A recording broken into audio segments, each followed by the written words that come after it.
Assalamualaikum warahmatullahi wabarakatuh. Ya, pertama terima kasih Pak Rito pertanyaannya.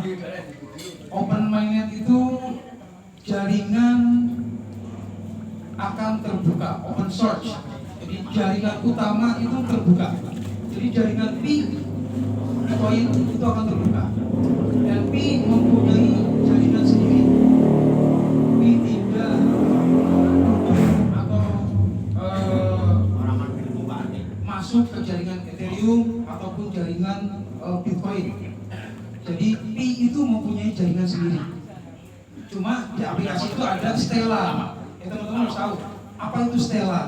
Stellar itu koin Stellar, yaitu singkatannya XLM. Dulu saya nambang juga SLM. Nah itu SLM itu harganya 5 perak. 1 perak sampai 5 perak 2015 waktu itu. Itu sama nambang. Sekarang harganya 1 koin Rp5.000. Kemarin tertinggi harganya Stellar itu hampir 12.000. Sekarang sedang turun mengikuti Bitcoin. Jadi open mainnet itu jaringan utama terbuka berdasarkan white papernya Pi, bahwa jaringan terbuka itu pertama mengintegrasikan perusahaan-perusahaan besar tergabung dalam Pi browser kita, dalam jaringan Pi network. Jadi perusahaan-perusahaan besar seperti apa? Ini tanggal 26 sampai tanggal 30 itu akan ada kejutan-kejutan besar.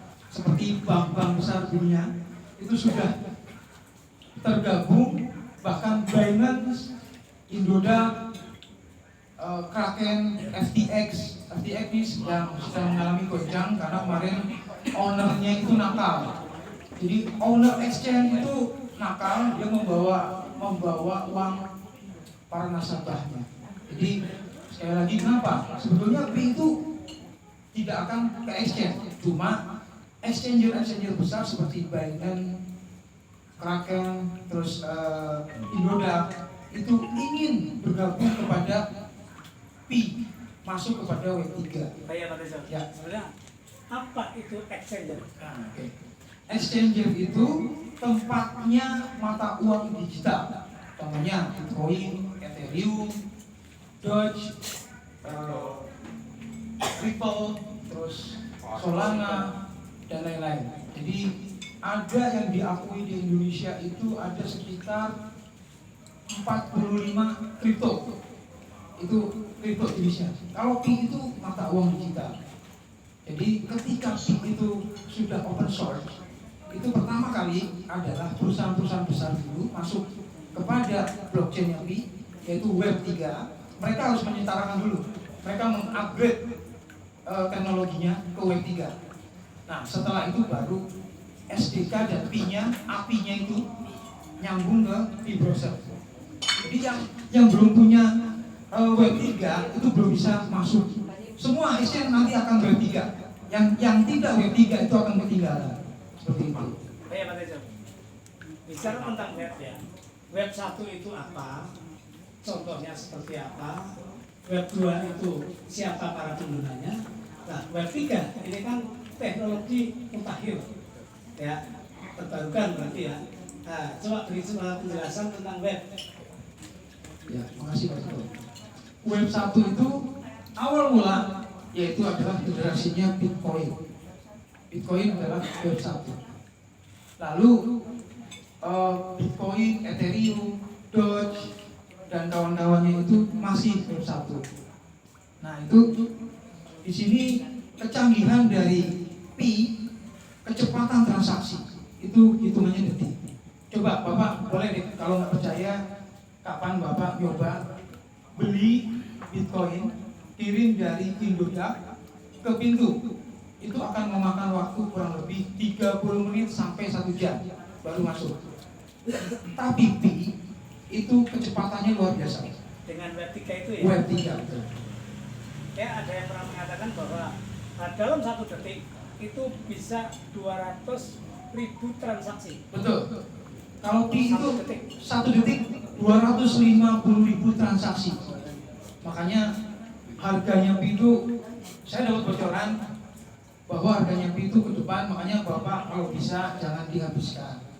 Saran saya ke depan simpan yang, ya maaf aja, yang Pi-nya hanya punya 10, yang sudah variable balance itu semua disimpan. Karena apa?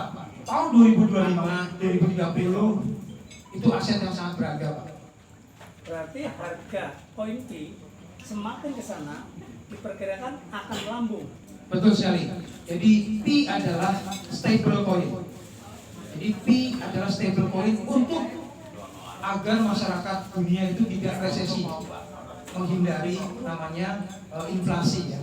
Jadi Pi itu stable coin. Makanya kita beruntung sekali orang yang percaya, orang yang tetap menambah, karena masa depan di tangan panjenengan sedoyo.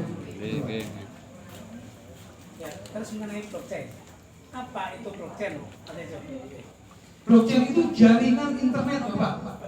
Blockchain apa itu? Blockchain itu jaringan internet. Jadi ke depan itu akan dipakai transaksi seluruh dunia itu pakainya digital. Bahkan KJRI Indonesia itu sudah tidak menerima cash, Pak, cash money. Mereka menggunakannya nanti ke depan pakai rupiah digital seperti itu. Mereka tidak pakai cash money lagi. Ke depan inilah makanya perkembangan teknologi. Jadi kepada mungkin anak-anak dan ibu-ibu dan di rumah mungkin saudara-saudara kenalkan sedikit-sedikit. Mau tidak mau, suka tidak suka ini akan terjadi. Makanya ya kita kasih masukan ke saudara. Ini akan terjadi. Monggo kalau nggak percaya. 5 tahun ke depan, 10 tahun ke depan sudah berubah, Pak. Peradaban ya. Peradaban. Kayak Pak Tejo. Bicara tentang open mainnet. Setelah open mainnet, ya, apa yang terbaik buat kita semuanya agar bisa menikmati dengan baik, mulus, sesuai dengan apa yang kita idamkan. Nah, open mainnet ini kan pembukaan jaringan ya, secara menyeluruh. Nah, terus langkah apa yang harus kita tempuh para pionir ini, cara pencairannya? Saya minta tahapannya dulu. Ini setelah open mainnet, selanjutnya apa lagi? Oke, yang pertama-tama amankan aset kita. Jadi siapa? Ya mohon maaf aja. Jadi saya walaupun Bapak percaya sama saya aplikasikan terus kemudian saya simpan persasandinya panjenengan. Jangan. Sekali lagi saya kasih tahu ya, itu aset kita. Karena apa? Itu letaknya di situ, Bapak. Kuncinya di situ, keamanannya di situ. Jadi jaga, print, laminati, simpan baik-baik. Karena ketika persasandi itu hilang, aset Bapak hilang. Banyak yang sudah terjadi dan ke depan itu akan meromoh, Pak, menyesalinya. Sekarang memang sekarang, wah apa sih itu? Karena belum ketok nilai. Betul. Pak tahapan setelah open mainnet. Ini kan mudah-mudahan malam hari ini adalah malam open mainnet sedunia. Nah, selanjutnya itu tahapannya apa lagi? Per tanggal per harinya. Oke, sampai ke depan kalau nggak salah sampai tanggal 19 Januari. Ya. Ya. Coba terangkan dulu. Jadi open mainnet pertama langkah yang harus kita lakukan, satu, Pi bridge itu sudah ada. Pi bridge itu untuk menukar Pi kita ke US dollar. Jadi Pi kita kirim. Jadi kita di aplikasi Pi browser itu kita ada Pi bridge. Kemudian ada Pi pay ya, ada Pi pay. Nah, kita daftar di situ ya. Dengan caranya apa? Caranya makanya sebetulnya nanti ketika kita ada acara lagi, kita betul-betul maksimalkan. Bapak semua bawa handphone, buka. Ya, saya mau nanya nih, apakah bapak-bapak di sini sudah bisa cara transaksi? Belum. Hanya kan itu penting, Pak. Jadi jangan sampai kita duduk di sini cuma ikut-ikutan tok. Gitu. Kita makanya kita sama-sama belajar ke depan cara transaksi. Gitu. Sesama. Cara penukarannya. Betul. Itu kan ada tes, ya kan? Kita ada tes sama teman-teman, jadi tes kirim-kiriman koin. Ada tesnya. Kirim-kiriman koin. Nah, testnet ini tidak mempengaruhi hasil penambangan ya. Tidak. Itu hanya uji coba, Betul. tes. Ya, jadi testnet itu tidak mempengaruhi dari penambangan dan lain-lain. Justru malah ketika Bapak sudah migrasi, ternyata pada tanggal 14 itu koin belum masuk. Maka segera lakukan testnet ya. Segera lakukan. Kenapa? Karena menyatakan kita manusia. Kortim melihat Pak. Jadi ketika kita koin belum masuk, lakukan transaksi dengan testnet. Jadi nanti di blockchain-nya itu itu akan ada rekor. Jadi terrekod Pak, terekam. Betul. Akan terekam transaksi kita. Jadi Kortim itu tahu Pak, transaksi seluruh dunia mereka tahu. Oh si A, si B, wah Indonesia. Oh si J dari Singapura. Oh si D dari Thailand. Mereka tahu Pak. Jadi ada transaksi besar itu mereka tahu. Gitu. Seperti itu. Terus Pak, yang terkait dengan perbankan ya, apakah utilitas pergerakan dari PIN network setelah di open mainnet oleh Kortim, apakah seluruh perbankan di dunia itu sudah terkonek? Nah ini tadi saya kan bilang open source ini jaringan utama dibuka, perusahaan-perusahaan besar tergabung, terkoneksi seperti bank seluruh dunia Pak, BRI, Mandiri itu ke depan sudah terbuka. Jadi Bapak tinggal nanti dipanggil otomatis BRI dan lain sebagainya manggil Bapak ditelepon, Bapak datang jadi nasabah prioritas Pak, mempunyai apa? Lekat, misalnya Pak, lekat, istimewa sekali. Jadi Bapak nanti enggak kalau misalnya orang datang bawa uang fiat, Bapak bawa handphone tok, kemudian Bapak ada ruang khusus Pak. Dan pencairan itu kalau nggak salah itu 200 juta. Cuma itu bisa diakali dengan cara Bapak punya perusahaan, nanti ke depan punya PT ya, itu bisa di atas 1 miliar. Oh iya Pak Tejo, adakah pembatasan per bulan? Apakah itu seluruh negara sama atau beda negara, beda pembatasan penukaran jumlah koin? Ya, untuk kemarin saya sempat lihat di Cina bahwa informasi dari Cina itu menginginkan 1 bulan dibatasi 1,5 koin. Jadi kita hanya bisa withdraw atau pencairkan 1,5 koin 1 bulan. 1,5 koin dalam 1 bulan. 1 bulan. Berarti nilainya kalau Mbak Sarah berarti kalau nilainya itu 4,8 berarti 4,8 plus separuhnya. Ya betul. Ya sekitar saya tunggu sekitar ya 8 miliaran. Berarti para pionir ini telah bisa mencairkan dalam 1 bulan, kalau misalnya pembatasan di Indonesia itu ada 1,5 koin, Ya. dalam 1 bulan Anda bisa mencairkan sekitar 7, berapa Pak tadi yang udah itu? 7 sampai 8. Ya. 7 sampai 8 miliar dalam waktu 1 bulan. Betul. Tapi Pak Tejo, Ya. di perbankan ini kan mungkin ada pembatasan juga untuk pengambilan. Pengambilan setiap hari itu ada pembatasan. Betul. Jadi gini, exchange seperti Indodax, ke depan kita selalu akan bermain dengan Indodax, lalu bermain dengan Pintu, Rekeningku, Binance dan lain-lain lah. Maksimal pencairan dari Indodax itu untuk pengguna pribadi yang tidak terdaftar dengan nama perusahaan itu 200 juta. Kalau Pintu sama 200 juta. Kalau Rekeningku bisa 500 rekeningku. Toko kripto sama 200 juta. Nah itu kita akalin lah. Kita punya rekening 5 atau 7, lalu kita tarik dari masing-masing exchanger 200 kali 5, kita bisa ambil 1 hari 1 miliar. Contoh tadi exchanger, berarti rekeningku, Pintu, Indodax, Toko kripto toko kripto. ya, Ini ya, Ya. ada 4 ya. ada Pak. Nah, Itu OJK, itu diawasi oleh OJK. Jadi ketika dana kita hilang atau exchanger itu bangkrut, ya kita ambil sejelek-jeleknya, exchanger itu bawa kabur duitnya lah. Jadi bawa kabur duitnya gini, saya nyimpan aset saya Bitcoin di exchanger Indodax, saya simpan Pi saya dalam bentuk dolar di Indodax. Kemudian si Darmawan itu lari bawa uangnya ke Amerika atau ke Cina atau ke Inggris, itu diganti sama pemerintah, diawasi oleh OJK, kita diganti maksimal itu penggantian 2 miliar. Oh iya Pak Tejo, karena adanya pembatasan pengambilan di bank konvensional yang dalam waktu satu tarikan, satu hari itu hanya mungkin sekitar 100 ya, kayak BCA, BNI, perbankan konvensional yang ada di Pemalang misalnya, membatasi satu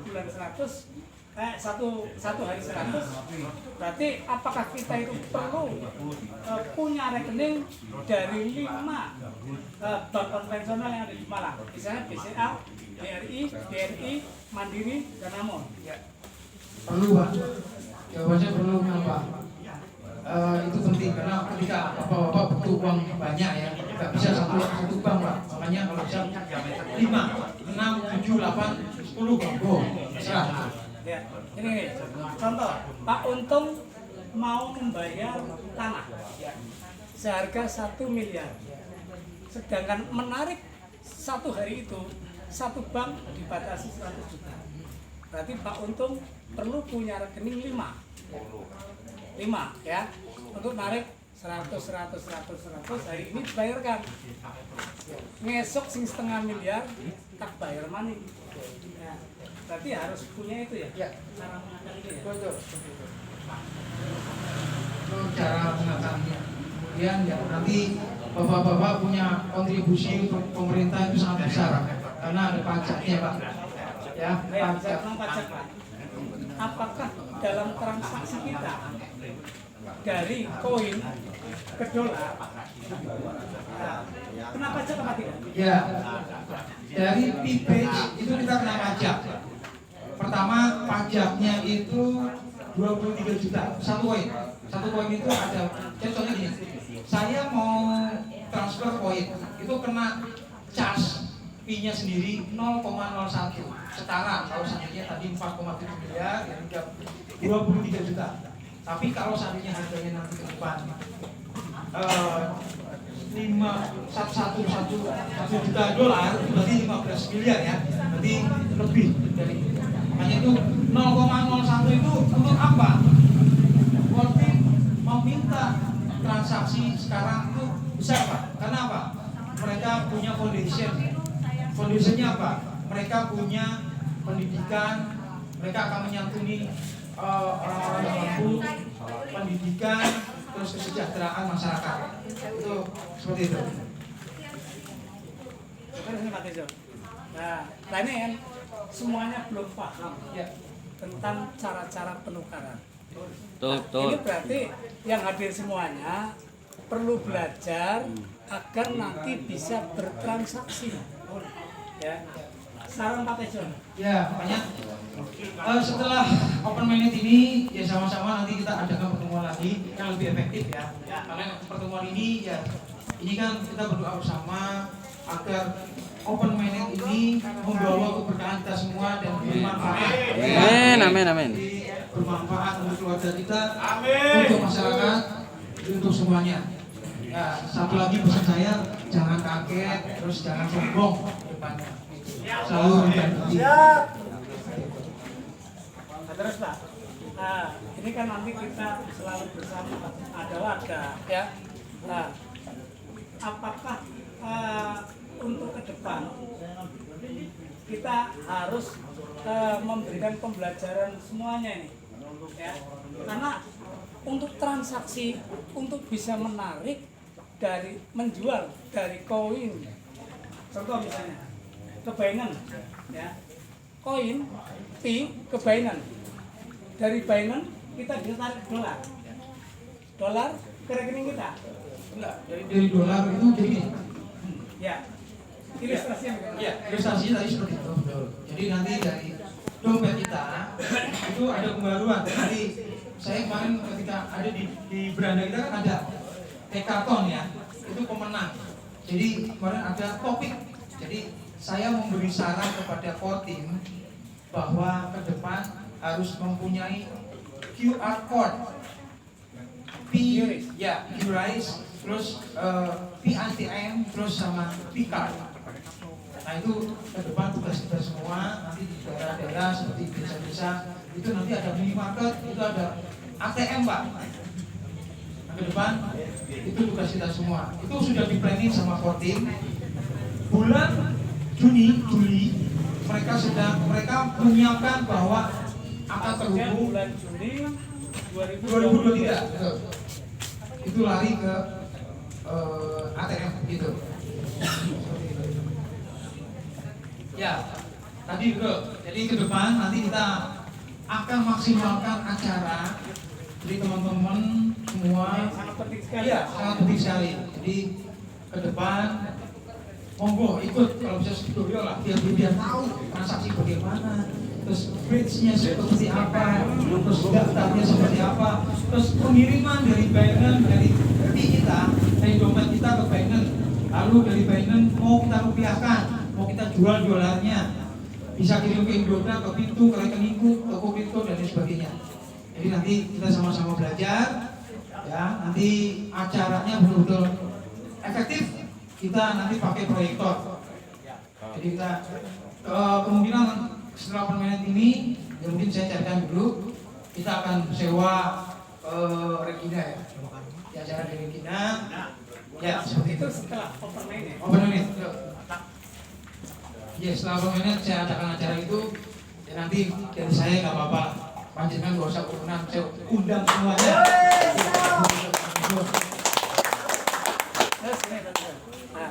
Saya kok sanksi. Barangkali di antara kita ini ada yang prasasandinya hilang atau mungkin belum ada prasasandinya. Nah, ini harus koreksi masing-masing pemegang aplikasi P. Sebab seperti yang terjadi di Sungapan. Kada Sungapan itu meng-KYC sendiri. Setelah KYC akhirnya mungkin tidak membuat prasasandi atau prasasandinya akhirnya hilang. Jadi koin yang sudah bermigrasi sebesar 69 koin itu akhirnya hilang. Nah ini kan sangat disayangkan sekali.